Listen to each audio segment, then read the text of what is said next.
Hello everyone, welcome to delicious recipes.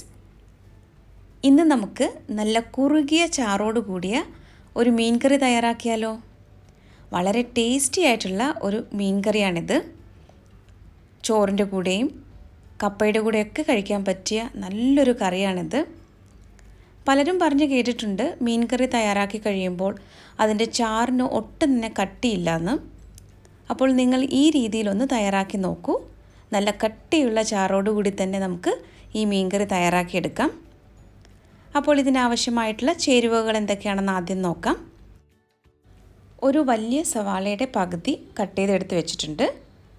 ഓരോ table spoon വീതം ഇഞ്ചിയും വെളുത്തുള്ളിയും ഗ്രേറ്റ് ചെയ്തെടുത്തിട്ടുണ്ട്. 2 പച്ചമുളകും കുറച്ച് കറിവേപ്പിലയും ഒരു തക്കാളിയും ഒരു കഷ്ണം കുടംപുളിയുമാണ് ഇവിടെ എടുത്ത് വെച്ചിരിക്കുന്നത്. കുടംപുള്ളി ഞാൻ വെള്ളത്തിലിട്ട് വെച്ചിരിക്കുകയാണ്. 1/2 കിലോ നെയ്മീനാണ് ഈ കറി തയ്യാറാക്കാൻ വേണ്ടി എടുത്തിട്ടുള്ളത്. ഇത് നല്ലതുപോലെ കഴുകി കട്ട് ചെയ്തെടുത്ത് വെച്ചിരിക്കുകയാണ്. ഇനി നമുക്ക് ആദ്യം ഒരു അരപ്പ് തയ്യാറാക്കിയെടുക്കണം. അപ്പോൾ അതിനു വേണ്ടി കുറച്ച് വെളിച്ചെണ്ണയാണ് ഒഴിച്ചിരിക്കുന്നത്. ഇനി ഇതിലേക്ക് നമുക്ക് കട്ട് ചെയ്ത് വെച്ചിരിക്കുന്ന സവാള ചേർക്കാം. സവാള ഒന്ന് വഴറ്റിയെടുക്കണം.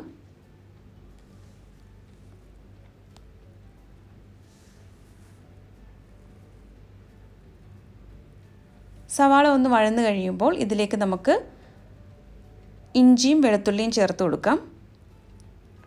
ഇഞ്ചിയുടെയും വെളുത്തുള്ളിയുടെയൊക്കെ ആ പച്ചമണം മാറുന്നത് വരെ നന്നായിട്ടൊന്ന് വഴറ്റിയെടുക്കാം. ഇഞ്ചിയും വെളുത്തുള്ളിയും ചെറുതായിട്ട് കട്ട് ചെയ്ത് ചേർത്താലും മതി. ഇത് നമ്മൾ മിക്സിയിൽ അരച്ചെടുക്കുന്നുണ്ട്. ഇതിപ്പോൾ നന്നായിട്ട് വഴന്നു വന്നിട്ടുണ്ട്. ഇനി നമുക്കിതിലേക്ക് ഓരോ പൊടിയായിട്ട് ചേർത്ത് കൊടുക്കാം. 1/4 ടീസ്പൂൺ മഞ്ഞൾപ്പൊടിയാണ് ഇപ്പോൾ ചേർത്തത്. നന്നായിട്ടൊന്ന് ഇത് മിക്സ് ചെയ്തെടുക്കാം.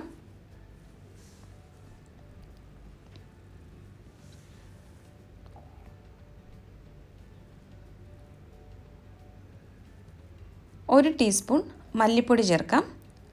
എന്നിട്ടിത് നല്ലതുപോലെ ഒന്ന് ഇളക്കി കൊടുക്കാം.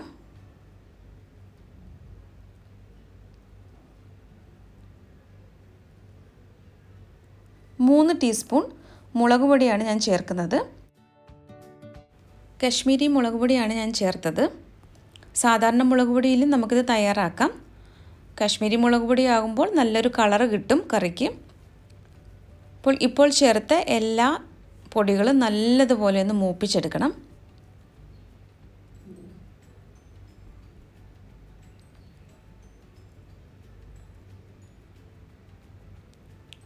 ഇപ്പോൾ എല്ലാ പൊടികളും നന്നായിട്ട് മൂത്ത് വന്നിട്ടുണ്ട്.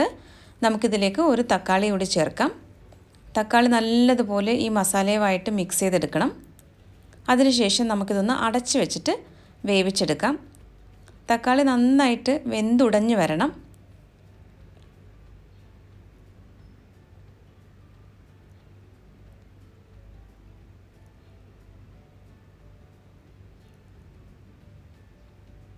ഇനി നമുക്കിതൊന്ന് അടച്ചു വയ്ക്കാം.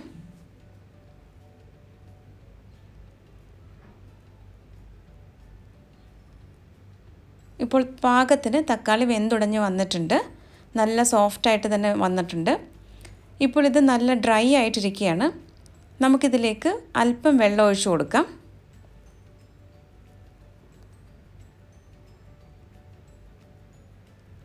വളരെ കുറച്ച് വെള്ളം മാത്രമേ ഞാൻ ചേർക്കുന്നുള്ളൂ. നന്നായിട്ടൊന്ന് മിക്സ് ചെയ്തെടുക്കാം.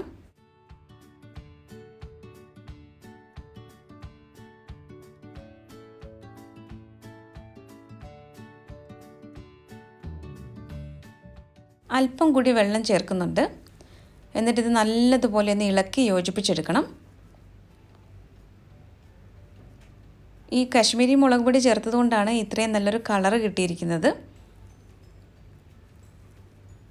ഇപ്പോൾ ഈ അരപ്പ് നന്നായിട്ട് വഴറ്റിയെടുത്തിട്ടുണ്ട്. ഇനി ഇതൊന്ന് ചൂടാറിയ ശേഷം നമുക്ക് മിക്സിയിലെടുത്ത് ഒന്ന് അരച്ചെടുക്കണം.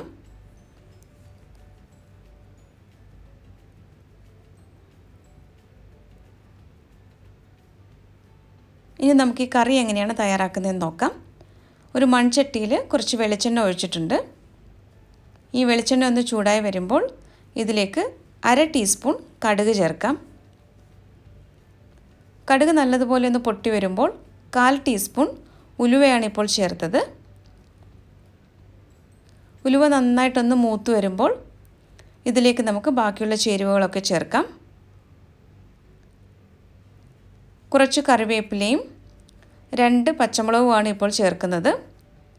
ഇത് നന്നായിട്ടൊന്ന് വഴറ്റിയെടുക്കാം.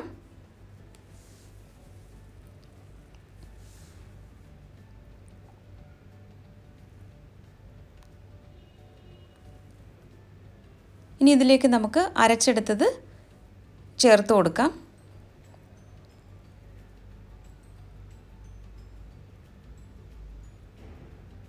നല്ലതുപോലെ ഇതൊന്ന് എണ്ണയിലൊന്ന് വഴറ്റിയെടുക്കണം. ഇതിനു മുമ്പ് കോട്ടയം സ്റ്റൈൽ മീൻ കറിയുടെയും തേങ്ങ അരച്ച ആവോലി മീൻ കറിയുടെയും റെസിപ്പികളൊക്കെ ഞാൻ പോസ്റ്റ് ചെയ്തിട്ടുണ്ട്. അപ്പോൾ അത് കണ്ടിട്ടില്ലാത്തവർ ആ വീഡിയോ സമയം കിട്ടുമ്പോൾ ഒന്ന് കാണുക. റെസിപ്പികളൊക്കെ ഒന്ന് ട്രൈ ചെയ്ത് നോക്കിയിട്ട് ഫീഡ്ബാക്ക് കൂടി തരാൻ മറക്കരുത്. ഇപ്പോൾ ഇത് നന്നായിട്ട് വഴറ്റിയെടുത്ത ശേഷം ഇതിലേക്ക് ആവശ്യത്തിനുള്ള വെള്ളം ചേർക്കാം. ചൂടുവെള്ളമാണ് ഞാൻ ചേർക്കുന്നത്. അരച്ചെടുത്ത മിക്സിയുടെ ജാറിലേക്ക് ഒന്ന് വെള്ളം ഒഴിച്ചു കൊടുത്തിട്ടാണ് ഇപ്പോൾ ഈ ചട്ടിയിലേക്ക് ചേർത്തിട്ടുള്ളത്. ഇനി നമുക്ക് ആ കുടംപുളിയും കൂടി ഒന്ന് ചേർക്കാം. ആവശ്യത്തിന് ഉപ്പും കൂടി ചേർത്ത് നല്ലതുപോലെ ഒന്ന് ഇത് ഇളക്കി കൊടുക്കാം. ഇനി ഈ അരപ്പ് നന്നായിട്ടൊന്ന് തിളച്ച് വരണം. ഇപ്പോൾ അരപ്പ് നല്ലതുപോലെ തിളച്ച് വരുന്നുണ്ട്. ഇനി ഇതിലേക്ക് നമുക്ക് കഴുകി വൃത്തിയാക്കി വെച്ചിരിക്കുന്ന മീൻ കഷ്ണങ്ങൾ ഇട്ട് കൊടുക്കാം. ഞാനിപ്പോൾ 1/2 കിലോ മീനാണ് ഈ ഒരു കറി തയ്യാറാക്കാൻ വേണ്ടി എടുത്തത്. ചൂരമീൻ വേണമെങ്കിലും ഇതിനു വേണ്ടി ഉപയോഗിക്കാം. അപ്പം നിങ്ങൾക്ക് ഇഷ്ടമുള്ള മീൻ ഈ ഒരു കറി തയ്യാറാക്കാനായിട്ട് എടുക്കാം.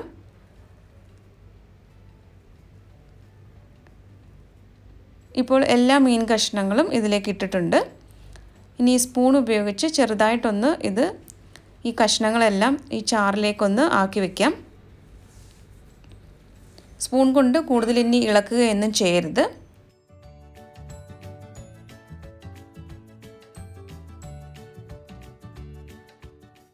മീൻ കഷ്ണങ്ങളെല്ലാം ഇട്ട ശേഷം ഞാനിപ്പോൾ ഹൈ ഫ്ലെയിമിലാണ് ഇത് വെച്ചിരിക്കുന്നത്.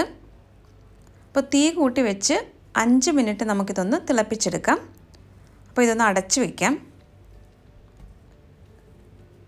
ഇപ്പോൾ ഏകദേശം 5 മിനിറ്റ് ആയിട്ടുണ്ട്. കറി നല്ലതുപോലെ തിളച്ച് വന്നിട്ടുണ്ട്. ഇനി നമുക്ക് ഇത് മീഡിയം ഫ്ലെയിമിലേക്ക് മാറ്റാം. ഇനി മീഡിയം ഫ്ലെയിമിൽ വെച്ചിട്ട് മീൻ നന്നായിട്ട് വേവിച്ചെടുത്താൽ മതി.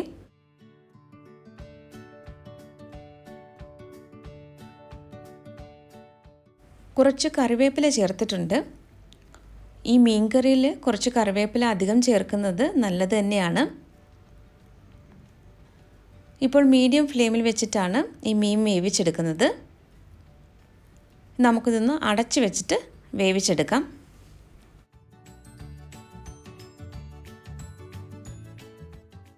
ഈ ഒരു രീതിയിലാണ് അടച്ച് വയ്ക്കുന്നത്. മുഴുവനായിട്ടും അടച്ച് വയ്ക്കുന്നില്ല.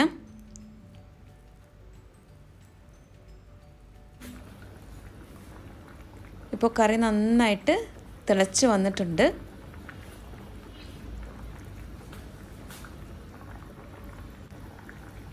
നല്ല പാകത്തിന് മീൻ വെന്ത് വന്നിട്ടുണ്ട്. ഈ സമയത്ത് നമുക്ക് ഉപ്പും പുളിയും ഒക്കെ കറക്റ്റാണോ എന്ന് നോക്കാം. ഇവിടെ ഈ മീൻ കറിക്ക് ഉപ്പും പുളിയും എല്ലാം പാകത്തിനുണ്ട്. അങ്ങനെ നല്ല അടിപൊളിയായിട്ടുള്ള നമ്മുടെ മീൻ കറി ഇവിടെ റെഡി ആയിട്ടുണ്ട്. ഇതിന് കുറച്ച് കഴിയുമ്പോൾ ഇതിൻ്റെ ചാറ് കുറച്ചുകൂടി കുറുകി വരും. അപ്പം നമുക്ക് ഫ്ലെയിം ഓഫ് ചെയ്തിട്ട് ഇതൊന്ന് അടച്ചു വയ്ക്കാം. ഞാൻ ഇതിലേക്ക് ഇനി വെളിച്ചെണ്ണയൊന്നും ഒഴിക്കുന്നില്ല. ആദ്യം അരപ്പ് തയ്യാറാക്കിയപ്പോഴും വെളിച്ചെണ്ണ ചേർത്തിട്ടുണ്ടായിരുന്നു. അതുപോലെ കടുക് പൊട്ടിച്ച സമയത്തും അല്പം വെളിച്ചെണ്ണ നമ്മൾ ഒഴിച്ചിട്ടുണ്ടായിരുന്നു. അങ്ങനെ നല്ല കുറുകിയ ചാറോട് കൂടിയ മീൻകറി എല്ലാവരും ഒന്ന് ട്രൈ ചെയ്ത് നോക്കുക. ഈ റെസിപ്പി ഇഷ്ടമായാൽ ഡെലിഷ്യസ് റെസിപ്പീസ് ചാനൽ കൂടി ഒന്ന് സബ്സ്ക്രൈബ് ചെയ്യണം. അപ്പോൾ മറ്റൊരു നല്ല റെസിപ്പിയുമായിട്ട് വീണ്ടും വരാം. താങ്ക്